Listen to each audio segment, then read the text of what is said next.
Andrés López Reilly. ¿Cómo andas, Andrés? ¿Cómo andás? ¿Todo bien? ¿Todo bien? Muchas gracias por la invitación. Bueno, Andrés tiene una larga trayectoria como periodista en el diario El País, músico además, ¿no? También, sí. Sí. Amateur, músico amateur, pero Bueno, está, pero... hace muchos años. Y bueno, y ha publicado más de un libro, en este caso un buceo por la historia, naufragios y tesoros en Punta del Este. Yo decía, algunos a la vista y cuánta cosa por sacar, que no se puede sacar además. ¿Por qué te metiste en este tema? Bueno, antes estabas contando la historia del almirante Nelson, por ejemplo. Ahora vamos a ver algo del Hay- Victory hay antes un- que te vayas. Del Victory que tuve el gusto de estar adentro del Ay, Victory. mamita querida. Y bueno, son historias que siempre me atrajeron y bueno, mi primer libro justamente sobre esta temática lo publiqué hace 20 años ya, o sea que tengo unos cuantos añitos vinculados al tema. Y bueno, tenía como esa materia pendiente de enfocarme solamente en Punta del Este. Maldonado fue un puerto muy importante en la época colonial y hay algunos naufragios emblemáticos que Por el son... abrigo natural de la bahía de Maldonado, además, Claro, ¿no? claro.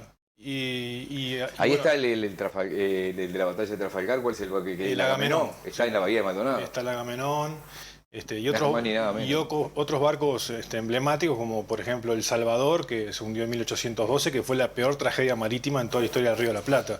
Murieron más de 500 personas frente a la playa mansa de Punta del Este, ¿no? A 300 metros, ahí cerca de lo que es el Conrad, del Enjoy. Sí, digamos. sí, donde está el muelle Mailos y toda esa zona. Cerca, ahí está. Que fue una tragedia impresionante en su momento. Y bueno, están los restos de ese barco. Y bueno, y toda la población fernandina, como en realidad la población del Uruguay, tiene muchos vínculos con lo que son los naufragios, los barcos y todo, ¿no? De hecho, el barrio San Rafael y el extinto hotel, que esperemos que lo vuelvan a reconstruir, Oh. toma su nombre del primer gran naufragio que hubo en esa playa, que fue la fragata San Rafael, una fragata francesa al servicio de España, que se perdió ahí en 1765. Ahí estamos hablando en la Brava, ya del otro lado. Del otro lado, sí. O sea, yo no tenía ese dato increíblemente. Sí. O sea que San Rafael y el barrio y el hotel vienen por esa Todo fragata. por el naufragio de la fragata San Rafael, que era una fragata, si se quiere, pequeña, digamos, que se perdió ahí en 1765. Acá hay una puja entre los que a veces deciden invertir en la investigación o rescatar y la Comisión de Patrimonio, ¿no? Y también estamos viendo algunas imágenes que vos nos mandaste. Y aparte de eso, está también el estado de conservación, porque me han dicho que desde que llegó ese, no sé si es un crustáceo, qué es lo que es, si es un cangrejo, que llegó con los barcos desde China, ¿qué es eso? Se está comiendo los mejillones que a veces están en estos barcos, que en definitiva esos mejillones preservan de repente la madera y estos otros depredadores se los llevan puesto. ¿Qué estado de conservación tiene alguna de las cosas? ¿Tenés ese dato? Bueno, no le echamos la culpa a los chinos por todo, ya tienen pero el viste coronavirus no, pero viste que hay eso fue culpa de ellos aparentemente. El mejillón amarillo lo trajeron ellos. Está Los bien. barcos que venían Sí. con ellos fueron, y se alertó hace muchos años No, que esto iba a no, pasar. y se Se están está comiendo- metiendo en la cañería, hay problemas con acá, pero no hay da pelota como en tantos temas. No, con los barcos de madera lo que pasa es que Ahí hay está. un bichito, un molusco que se llama teredo o teredo navalis, Ahí está. que es como la peste de mar, digamos, para esos viejos barcos y que se come la madera, ¿no? Por eso en algunos lugares, como por ejemplo en Suecia, en el mar Báltico, por ejemplo, donde no existe ese bichito, se pudo sacar el barco El Vasa, que es el museo más importante de Escandinavia, se hizo en torno a ese barco y se lo sacó prácticamente entero el barco, porque no existe ese bichito en el mar Báltico, ¿no? Incluso los barcos antiguos tenían un recubrimiento en principio era de plomo, después fue de cobre o de cobreloa, para mejorar el deslizamiento del barco en el agua y para evitar la adherencia de este molusco que se Qué come todo. increíble, estamos Entonces, hablando ya de 2 o 3 siglos atrás, ya se hacía claro, eso, ¿no? Sí, sí, sí. Entonces, básicamente lo que se encuentran son los metales o las cosas que estuvieron sumergidas tapadas, perdón, por la arena, donde no está la presencia de estos microorganismos, ¿no? Pero en general lo que se preservan son los metales o las cosas que estuvieron tapadas. No existe un barco entero en Punta del Este como uno puede ver en una película de Sí, o fantasía, ¿no? el propio Victory, que ese no se hundió nunca, obviamente, digo, pero... Sí, el Victory, que como te comentaba, tuve oportunidad de visitarlo, está en el astillero histórico naval de Portsmouth, en Inglaterra, Antes de que te vayas los vamos a mostrar. en un dique seco. Claro, era la nave insignia de Horatio Nelson en la batalla de Trafalgar de 1805, que fue la última gran batalla de barcos de madera, que además podría haber cambiado la historia perfectamente. Si Nelson no hubiera ganado esa batalla, probablemente en Inglaterra hoy estaban hablando en francés, así que nada más ni nada menos, ¿no? Y no sería el inglés el idioma mundial. Claro. Y bueno, pero ese barco, claro, ese barco fue muy cañoneado en Trafalgar, fue muy destruido, y de hecho hubo que arrastrarlo, porque quedó completamente desarbolado, con el cuerpo de Nelson adentro, que murió en la batalla, y se lo llevó a Inglaterra y se lo reconstruyó, y hoy día es un paseo espectacular para los turistas, ¿no? Es divino. Es increíble la ingeniería naval de esos tiempos, lo que hacían, ¿no? Sí, sí, sí. Porque ahí hay, por ejemplo... Ese es el Agamenón, el que está hundido en Punta del Este. Ese es el que está en Punta del Este. Y ese es el cañón del Agamenón, que se sabe que participó en la batalla de Trafalgar de 1805, en una oportunidad que lo llevaron a Punta del Este para exhibirlo. Fue recuperado por Héctor Bado y Sergio Pronciuk, ahí en Maldonado. Ahora está en el museo del puertito del buceo, en el Museo Naval. ¿En la isla de Gorriti mantiene alguno de aquellos cañones que tenía? Mantiene, sí, mantiene algunos, sí, ahí. Sí. Y algunas construcciones también de época, sí. Pero ese cañón, ahí está precioso ese cuadro del Agamenón, es un cuadro de Vincent Neve, un inglés que me autorizó a publicarlo en el libro. Ese cañón es el único cañón que se conoce que participó en esa batalla, en la que participaron más de 5.000 cañones, ¿no? O sea, es un cañón emblemático y muy importante para Inglaterra también, ¿no? Sí, mirá lo que es eso. Estoy buscando acá, mirá dónde me estoy yendo, a la página 187 de este libro, cuando vos haces referencia al diario español ABC, que es uno de los que más ha cuestionado el accionar de los cazatesoros y del gobierno uruguayo en materia del patrimonio cultural subacuático. Y allí hay una serie de crónicas, incluso, y quiero rápidamente decir, la crónica del periódico español destacaba que en una página de Facebook moderada por el arqueólogo gallego Miguel San Claudio hubo muchos debates por el estado de conservación de las piezas.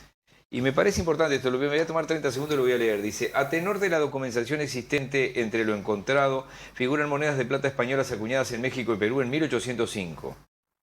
Hebillas de plata, cañones, balas, palanquetas, restos de vestimenta, artículos personales y material quirúrgico.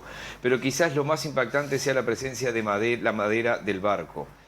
Lo sorprendente, ya que se encuentran en excepcionales ocasiones, es que diferentes fuentes escritas hablan de la existencia de los restos mortales de los soldados. La conservación del material óseo se da principalmente por falta de oxígeno, el agua muy fría o cualquier otra condicionante físico-química. Resulta chocante, decía, esta realidad existente en la bahía de Maldonado, en una zona poco profunda y cercana e incluso accesible desde la propia playa. Si fuera así, sería de los escasos testimonios que tenemos sobre militares uniformados españoles naufragados que aún conservan sus esqueletos. Por algo elegiste poner esto. Sí. Bueno, es realmente lo que dice ahí, o sea, la prueba es esos esqueletos están y ¿Se vio en alguna de las imágenes que estábamos viendo? Alguna mandíbula quizás. Sí, están en el libro también las fotografías. Sí. Es un hecho excepcional, ¿no? Que en aguas saladas se preserven restos humanos, ¿no? Evidentemente estuvieron cubiertos, como decía, como otras partes del barco, por la arena durante mucho tiempo, y por los cambios en la zona, en el lecho marino, hicieron que se destapara.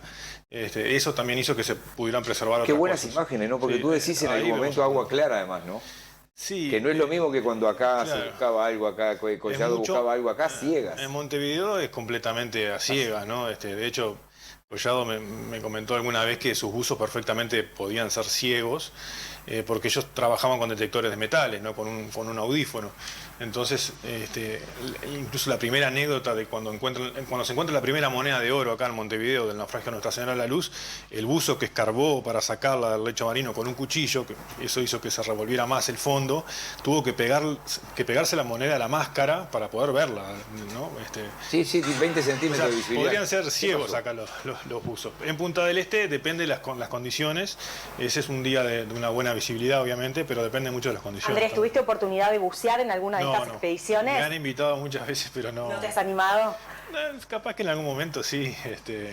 Igual, Ahí está, esas ¿ves? imágenes tienen cerca de 20 años. En Uruguay están prohibidas las expediciones por un decreto del año 2006, en su momento del presidente Tabaré Vázquez, que lo firmó. Están prohibidas todas las expediciones particulares de búsquedas y rescates de tesoros submarinos. Y alguna vez lo hablé con el arquitecto Inda de la Comisión de Patrimonio, y entonces, ¿qué hacemos con eso? ¿Se queda ahí para siempre? ¿Sabés algo de eso? Sé bastante y puedo charlar un rato largo, porque es un tema que me apasiona, el tema del patrimonio ¿Y cultural entonces qué se subacuático. hace con eso? Y hay que hacer lo que se hace en otros países del mundo, como el que yo te mencionaba, el barco Vasa, es el museo más visitado de Escandinavia, van más de 1 millón de personas por año a ese museo. El Victory que vos me hablabas del almirante Nelson. Cuando los tengas, Andrés, lo empezamos a mostrar al Victory. El Victory del almirante Nelson es un paseo espectacular. Entonces, ¿qué es lo que hay que hacer? Sí, hay que sacarlo, hay que hacer un museo. Pero bueno, tampoco se puede actuar como el perro del hortelano, ¿no? Que es aquel que no come él ni deja comer a los demás. ¿El presupuesto de quién viene? ¿De particulares Claro, o del propio Estado? A ver, es comprensible que el Estado no se involucre en este tipo de búsquedas porque no dejan de ser una aventura, más allá de que sean muy profesionales los que la estén haciendo, ¿no? Digo, la búsqueda de un barco naufragado hace 200 años no deja de ser una aventura que puede tener grandes costos. De hecho, Héctor Vado dijo que en su momento había gastado varios millones de dólares y no tuvo ningún rédito, ningún retorno porque nunca se le permitió vender nada. Recién ahora se venderían algunas cosas cuando él ya falleció. Entonces, lo que hay que hacer es eso, que actúen los profesionales con el debido control. El Estado se queda con su parte. Hay bienes que son indivisibles, entonces es lógico que de repente tenga la preferencia el Estado, pero si vos sacás 10.000 monedas de oro, por decirte algo, ¿tá? Eso no se puede exhibir en un museo. Tenés que tener la guardia de granaderos 24 horas afuera todos los días, ¿no? Entonces, está bien, exhibí 50 y las otras se le paga al privado lo que invirtió o lo que le corresponde, y el resto hace, por ejemplo, liceos, como se hizo cuando se sacó el tesoro de Nuestra Señora de la Luz. En San Carlos se hizo un liceo, por ejemplo, ¿no? Invertirlo en otras cosas. Pero a mí me parece muy bien que el Estado no invierta en este tipo de cosas porque tiene otras prioridades, seguridad, salud, cosas que ya sabemos todos, ¿no? Uh-huh. Bien, el libro ya está a la venta, está en venta, todas las librerías, como siempre decimos, en las localidades en las que no hay librerías, porque nos ven en todo el país, seguramente saben los caminos y los carriles en los que se puede pedir. Esto de producir al aire no es culpa de la producción, es culpa mía de que me enloquecí, le mandé las imágenes del Víctor. En realidad mandé un link donde se podía ver lo que han hecho con el Victory, de la forma, para ver sobre todo el nivel de la construcción. Bueno, eran una batería de 50 cañones, creo, ¿no? No, el Victory tenía más de 100 tenía. Ahí está, porque eran 50, ahí está. Miren qué maravilla, Sí. eso es una obra de ingeniería antigua. Eso es una fotografía. Yo te mandé un link, Andrés, a tu WhatsApp. Me parece haberlo mandado, capaz que tiene razón, Andrés dice que no se lo mandé. Yo quería que no se fuera Andrés. Andrés, vos decís, sin embargo, que las localidades nada. o las comunas como Punta del Este tienen una relación estrecha con el mar y los naufragios. Sí. Pero a su vez el país en general pierde como esta cosa de saber que el Uruguay ha sido tan importante en la historia de la navegación, de los naufragios, con la náutica en general. ¿No te da esa sensación? Sí, es decir, a ver, nuestra historia misma como comunidad, nosotros bajamos de los barcos, ¿no? Descendientes de indígenas, digo, hay, sí, claro, obviamente, pero nosotros básicamente bajamos de los barcos, o sea, somos descendientes de personas que vinieron en los barcos, y todo eso está reflejado en nuestra costa. Yo qué sé, Cabo Polonio toma su nombre de un capitán que se llamaba Joseph Poloni, y bueno, forma parte de la memoria colectiva, de la cultura. Estamos vinculados a eso. ¿Pero creés que se le da la atención que deberíamos? No, creo que no. Creo que no, porque, como te digo, las cosas que se han podido ver, por ejemplo, esas fotografías que ustedes están viendo ahí, esos videos, fueron hechos por una expedición privada, ¿no? Entonces, hay una actuación académica sobre esto, que me parece muy bien. Ellos no sacan nada, ¿no? Es otra la concepción con respecto al tratamiento del pecio, como se llama, a los restos de un barco hundido. Pero en general la gente no tiene acceso a este tipo de cosas, no puede ver. ¿Cuánta gente ha visto una exposición sobre naufragios y en general fueron los buscadores de tesoros, los denostados buscadores de tesoros, los que hicieron esas exposiciones, montaron todo a riesgo y cuenta propia y no tuvieron ningún retorno y bueno, y terminaron todos aplastados por un decreto. Le ¿no? pasó a los Echegaray con lo del águila, del Graf Spee, ¿no? Ahí ya estamos con imágenes de la restauración del Victory, ¿no? Sí.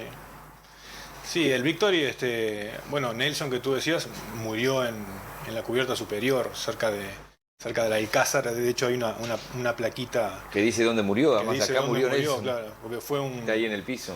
Fue un francotirador que le Sí. disparó desde otro barco. Y el tipo realmente era un héroe completamente, ¿no? Era un hombre que a esa altura le faltaba un brazo, le faltaba un ojo, tenía todo tipo de dolores, su físico y todo. Y él, ahí es muy cerquita, ahí donde está esa gente, donde murió él. Capaz que lo muestran ahora la plaquita. Y él se estaba paseando por ahí con su chaqueta llena de condecoraciones, ¿no? O sea, era un tipo de la primera línea de batalla, ¿no? Sí, cuesta creer cómo se regaló, además. Se regaló, claro, Se regaló. Pero porque era muy temerario, él era muy, muy valiente, digamos, ¿no? Y bueno, le costó la vida. Y su cuerpo lo terminan llevando en un tonel de brandy. Sí, porque no había forma para que llegara claro, conservado, obviamente. Y bueno, dicen algunos cuentos que en ese viaje, mientras estaban remolcando el Victory, que es este barco que están viendo, ese tonel se abrió la tapa, aparentemente por los gases que emanaba el cuerpo. Y bueno, que algunos se asustaron pensando que era algo medio fantasmagórico. Sí, Sobrenatural. Exactamente, esa es la palabra. Esa es la palabra. Este barco tenía por lo menos 5 pisos, por lo menos, casi 70 metros de largo, construido en 1750, por ahí, digo, supongo. Sí. No recuerdo exactamente, sí, pero un poquito después puede ser también, sí. Era, como vos decías, un barco de una ingeniería naval espectacular, ¿no? Increíble. Son la base del resto de la náutica hasta el día de hoy, básicamente. Porque eso significó además una depredación de árboles en Gran Bretaña importante. Imagínense ustedes lo de que esto no era cualquier madera. Era roble, de la mejor calidad, y de repente hacer un barco demandaba extinguir un bosque completo. 3.000 carretas de roble para hacer el barco como el Agamenón, que está hundido en Punta del Este, que es un poco más chico que este. Extinguir un bosque. Sí. 1758, me dice Andrés, en este caso Andrés Seguren de la producción. 1700. Ahí ya estamos entrando a lo que son los lugares. No hay 2 sin 3, Alberto. Seguramente camarotes. Ahí ya estamos en el interior más lujoso del barco. Claro. Era baja la gente, seguramente, era mucho más bajo. Era muy baja. Yo, por ejemplo, en ese barco, yo soy alto, ¿no? Pero estaba completamente agachado. Mirá eso, ahí, Alberto, ahí. Lo que estás viendo ahí es el camarote del capitán, que de todas maneras, como ves unos cañones ahí, si bien era muy lujoso para lo que era la vida de los marinos, ese camarote en épocas de guerra se transformaba, ¿no? Y se abrían esas ventanas y los cañones salían por ahí. Y dale que está. O sea, se terminaba el confort. En la altura, y se transformaba en un barco de guerra. Ojo, el capitán y los principales oficiales tenían cierto confort. Eso es una cosa que me gusta mucho y la describo en el baño, las letrinas que tenían y todo eso, cómo vivían, las enfermedades que tenían a bordo y todo. Es una cosa que siempre me gustó mucho. El resto de los marinos dormían, de la tripulación, dormían en hamacas. En hamacas porque ocupaban menos espacio, eran hamacas que se colgaban. Entre los cañones, además, ¿no? Entre los cañones, entre las mesas, y entonces de día las descolgaban, las ponían en la cubierta, en las barandas de cubierta, que además servían de protección para los disparos, y ya se secaban ahí. Y cuando ellos morían, los envolvían en esas hamacas con una bala de cañón en los pies y los tiraban al mar. ¿Eso está en este libro? Sí, toda esa descripción de cómo era la vida a bordo, que a mí siempre me encantó. Por eso me llevaste a buscar este libro, tipo de cosas. Bueno, en estos tiempos de internet es increíble, ¿no? Que por cierto, la vida náutica es muy desconocida todavía para muchos y vale la pena aprender un poquito, Sí, ¿no? somos un país que ha sido extremadamente ganadero, el pescado es inalcanzable, es muy caro, la gente no come pescado, cuando digo la gente, digo hay un grueso de la población que no sabe nadar, y estamos es decir, somos un istmo, decía un profesor que yo tenía de geografía, solo atado al continente por la cuchilla de Santa Ana, porque después dice teníamos la laguna Merín, el Océano Atlántico, el Estuario del Plata, el río Uruguay y el Cuareim. Dice, él decía que éramos un istmo, rodeado de agua todo el país. Se ve que seguro nadie se lo puso a pensar así, yo alguna vez lo comenté, pero es así. El Sí, país claro. está rodeado de agua. Y, Con esas dos paradojas, ¿no? Sí. No se consume casi pescado y la mayoría de la gente no sabe nadar. Es Sí. una cosa insólita. Bueno, una cosa, con esto que comentan de no saber nadar, el naufragio del Salvador en Punta del Este, ese de 1812, mueren más de 500 personas, la peor tragedia marítima en toda la historia del Río de la Plata. La mayoría mueren por no saber nadar, Sí. porque no eran marinos, eran militares que venían a fortalecer la guarnición de Montevideo. No tenían experiencia en temas En el agua, del sí, mar, del agua, y además eran de Extremadura, y entonces los españoles que en general no vivían cerca del agua, no sabían nadar hace 200 años. Sabían nadar los que vivían cerca del agua, pero los que no. Y ese fue el motivo por el cual muere tanta gente, pese a que fue una tormenta impresionante, a 300 metros De la orilla, que la podía, Mansa, claro. De la de la Mansa, Mansa, hermano, de no era la Mansa, brava, ¿no? claro. A 300 metros de la Mansa. Tremendo. Bueno, muchísimas gracias, Andrés. Por favor, un placer. Es un regalo ideal para las madres que les gusta la náutica y que les gusta la historia, porque esto es una profesión seguramente muy machista, aunque ya en el Capitán Miranda ya muchas mujeres en Armada Uruguaya No, han y hecho en la el mundo. travesía. Hay mujeres compitiendo No. en náutica hoy en el mundo y Claro, dejándolos pero muy bien parados y Claro, pero este libro representados. no lo van a comprar en Japón, por eso yo hablaba del Capitán Miranda. Sí. Por suerte hay muchas mujeres haciendo náutica. Gracias, Andrés. Gracias a ustedes. ¿Vas a llegar un poco más tarde hoy, no? Estoy escapado y ahora vuelvo. Ahora vuelvo. Muchas gracias.